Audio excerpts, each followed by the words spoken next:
Prologue: The Creation. In the beginning, the Creator, an omnipotent being of pure energy, gave life to the celestials and the demigods. This act of creation came at a great cost, for the Creator had to split its very essence into two halves to maintain balance in the universe.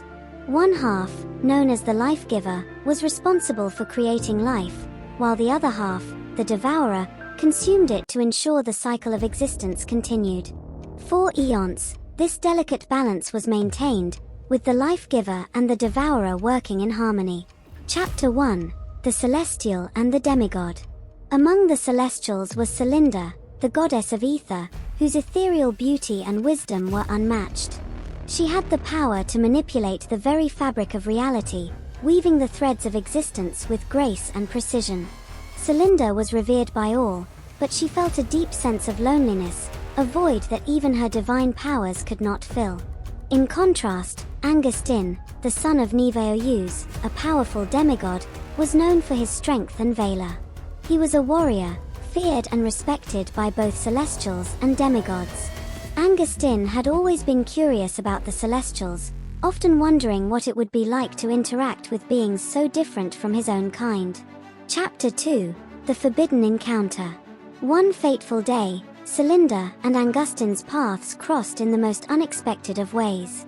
Drawn by an inexplicable force, they found themselves in a secluded part of the universe, away from the prying eyes of their kin. Despite knowing the union between a celestial and a demigod was forbidden, they couldn't deny the powerful connection they felt. As they spent more time together, their bond grew stronger. Celinda's wisdom and grace complemented Angustin's strength and courage. They shared their dreams, fears, and hopes, finding solace in each other's company. Their love was pure and unwavering, a beacon of light in the vast darkness of the cosmos. Chapter 3: The Creation of a New Realm. Knowing that their love would never be accepted by their respective kin, Celinda and Angustin decided to create a realm of their own, a sanctuary where they could be together without fear of retribution. Combining their powers, they wove a new reality, a place of unparalleled beauty and harmony. This realm, hidden from the eyes of both celestials and demigods, became their haven. In this new realm, Celinda and Angustin thrived. They created life forms that embodied the best of both their worlds, beings of strength and wisdom, grace and valor. Their realm flourished, a testament to the power of their forbidden love. Chapter 4: The Unraveling. However, the balance of the universe was delicate, and the creation of this new realm did not go unnoticed. The Life-Giver and the Devourer sensed a disturbance, a shift in the cosmic equilibrium. The other celestials and demigods, too, began to notice the changes, growing suspicious of Celinda and Angustin's prolonged absences. As the truth of their forbidden bond began to surface, tensions rose. The celestials and demigods, fearing the consequences of such a union, prepared for a confrontation. Celinda and Angustin knew that their love had put everything they cherished at risk, but they were determined to protect their realm and the life they had created. Chapter 5: The Confrontation. The inevitable confrontation came, with the celestials and demigods standing united against Celinda and Angustin. The battle that ensued was fierce and relentless, shaking the very foundations of the universe. Celinda and Angustin fought valiantly, their love giving them strength, but they were vastly outnumbered. As the battle raged on, the Life-Giver and the Devourer watched from afar, contemplating the fate of the universe. They knew that the outcome of this conflict would determine the future of all existence. Chapter 6: The Offspring. In the midst of the fierce battle, Celinda and Angustin's love manifested in a miraculous yet terrifying way. Their union had given birth to powerful offspring, beings of immense strength and energy. These offspring, however, were unlike any other life forms. They emerged from the very planets themselves, consuming the celestial bodies in the process. As these offspring spread across the universe, they began to devour planets, drawing energy from their cores and leaving behind lifeless husks.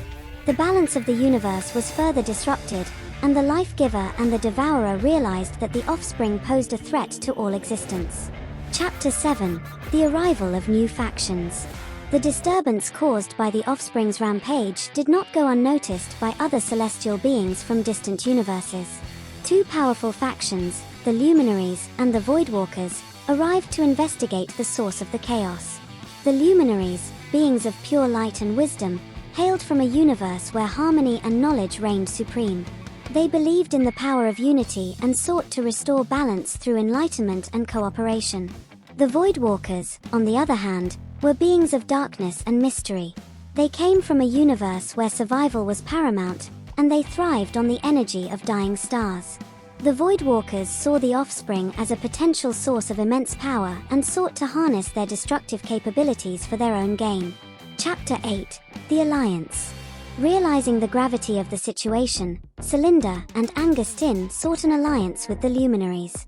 They hoped that the combined wisdom and power of the Luminaries could help them find a way to control their offspring and restore balance to the universe. The Luminaries, led by their wise leader, Arion, agreed to help.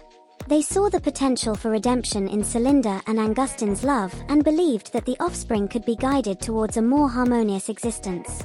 Meanwhile, the Voidwalkers, led by the enigmatic NYX, had their own plans. They sought to capture the offspring and use their destructive power to conquer other universes. The Voidwalkers' arrival added a new layer of complexity to the already tense situation. Chapter 9: The Struggle for Control. As the Luminaries and the Voidwalkers clashed over the fate of the offspring, Celinda and Angustin found themselves caught in the middle. They were determined to protect their children and their realm, but the forces arrayed against them were formidable. The Luminaries worked tirelessly to find a way to channel the offspring's energy in a positive direction, while the Voidwalkers sought to corrupt and control them. The universe teetered on the brink of chaos as the struggle for control intensified. Chapter 10: The Turning Point. In a desperate bid to save their offspring and restore balance, Celinda and Angustin made a daring decision. They would confront the Life-Giver and the Devourer, seeking their guidance and intervention.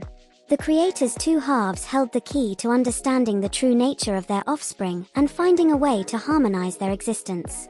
As Celinda and Angustin embarked on this perilous journey, the fate of the universe hung in the balance. The Luminaries and the Voidwalkers continued their struggle, each faction driven by their own beliefs and desires. What happens next? Stay tuned and subscribe for the next episode.